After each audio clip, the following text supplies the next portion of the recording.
પિતૃઓનું શ્રાદ્ધ નથી કરતા, દેવતાઓનું પૂજન નથી કરતા, અને સુહૃદ મિત્ર જે હોય એને કોઈ કામમાં આવતા નથી, તો આ બધા મૂર્ખ છે. પિતૃઓને શ્રાદ્ધ નથી કરતા.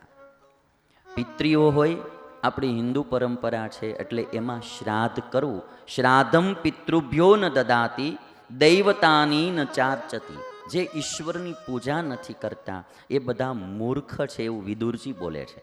વિદુરજી એને મૂર્ખ કહે છે. મને એક ભાઈએ પ્રશ્ન પૂછેલો, મને કે આ શ્રાદ્ધ જે બધા કરે છે તો એ શ્રાદ્ધનું શું? એની માટેનો એક પ્રશ્ન હતો, મારે તમને એ સંભળાવવો છે. श्राद्ध विषय एक प्रश्न હતો. मनुष्य की मृत्यु के बाद उत्तर क्रिया करनी चाहिए या नहीं? आओ प्रश्न है. मनुष्य की मृत्यु के बाद उत्तर क्रिया करनी चाहिए या नहीं? यदि वह गलत है तो आप समाज को समझाइए कि यह गलत है, और यदि सही है तो आप बताइए कि कैसे सही है. बे मारी ऊपर ढोळ्यो छे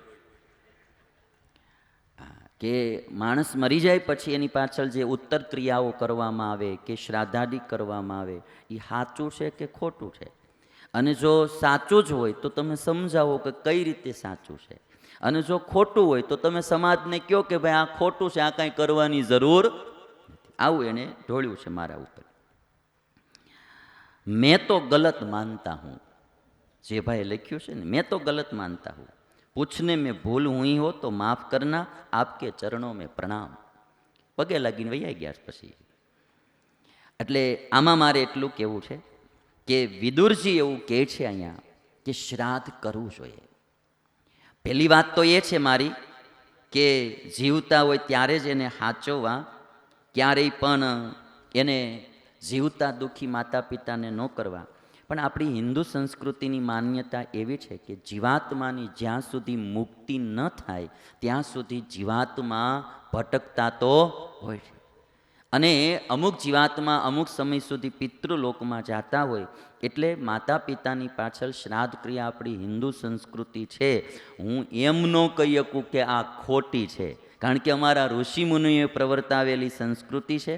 અને ઋષિ મુનિઓની બાબતમાં પ્રવર્તાવેલી સંસ્કૃતિમાં હું એટલું માનું છું કે એણે કોઈ જગ્યાએ રીઝનો નથી આપ્યા કે આ કરવું તો હું કરવા કરવું, પણ એણે જે કંઈ કીધું છે એ જીવના કલ્યાણ માટે જ કીધું છે, એટલો મને ભરોસો છે. ઋષિ મુનિઓએ જેમ સાયન્સ આગળ જાશે અને કોઈ બી સારી વ્યક્તિ સાયન્સના આધારે આપણી હિન્દુ સંસ્કૃતિને લાવશે ને, તેથી એને ખબર પડશે કે સાચા વૈજ્ઞાનિકો તો ભારત દેશના ઋષિ મુનિઓ હતા. એણે જે મહત્વ બતાવ્યું છે, તમે આખી દુનિયામાં આજે એક બે વાત જોઈ લો. ગાયને માનું બિરુદ કોને ભારતવાળા સિવાય બીજા કોઈ આપ્યું છે? ગાયનું આટલું બધું મહત્વ ભારતના ઋષિઓએ આપ્યું. આપણા ઋષિમુનિઓ ગાયોનું પાલન પોષણ કરતા, કૃષ્ણ ગાયો ચરાવવા જતા. આજ આખી સાયન્સ દ્વારા પ્રૂવ ન થઈ ગયું કે ગાયનું દૂધ જેટલું ઉત્તમ છે એટલું દુનિયામાં કોઈ દૂધ ઉત્તમ.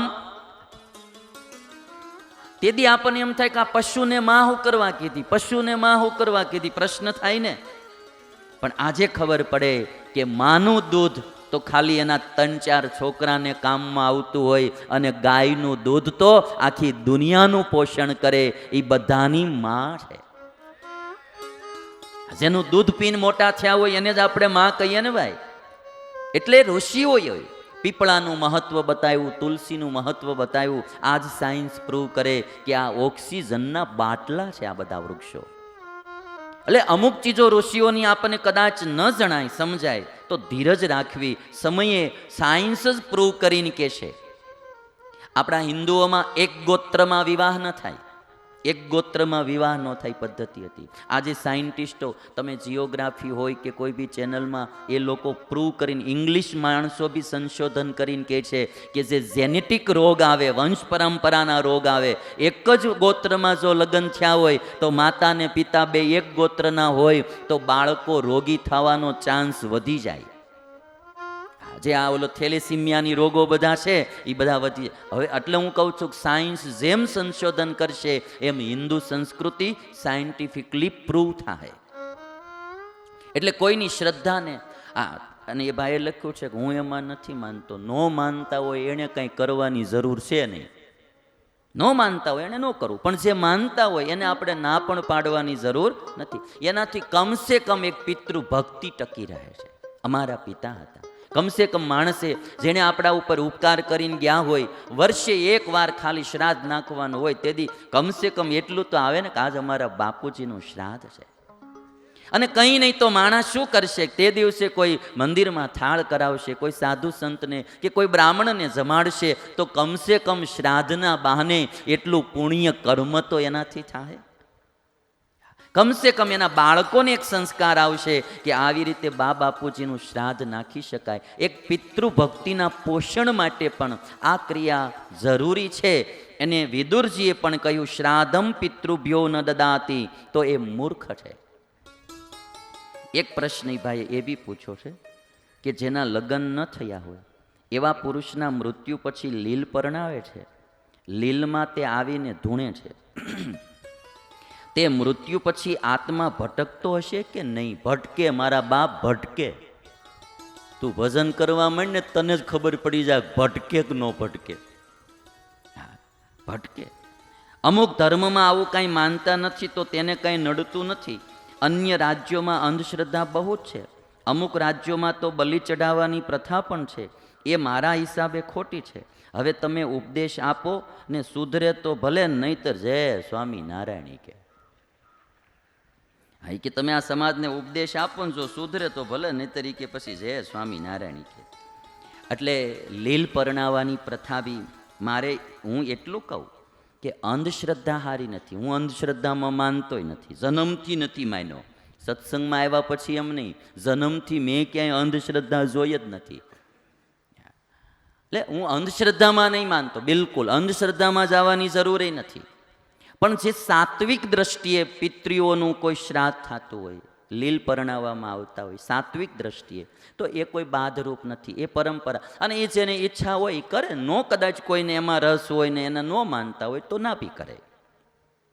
બાકી જો ભાઈ અમુક દેશો નથી માનતા એમ નહીં, ભૂત પ્રેતમાંય બધા દેશ માને છે. ઝાઝા પિક્ચરો ભૂતના ઇંગ્લિશમાં જ ઉતરેલા છે. અમુક બંગલાઓ અમેરિકામાંય ખાલી છે, કોઈ રહેવા નથી જાતું. અમુક બંગલાઓ અમેરિકામાંય ખાલી છે. અને એટલા માટે કોઈની શ્રદ્ધાને આપણે તો, પણ કોઈની શ્રદ્ધા હોય, કોઈ ઈશ્વરનું પૂજન કરતું હોય, કોઈ માતૃપિતૃ પૂજન કરતું હોય, એને બાને કોઈ સત્કર્મ કરતું હોય, તો એમાં કોઈ દિવસ માણસે ક્યારેય શ્રદ્ધા તોડવી નહીં.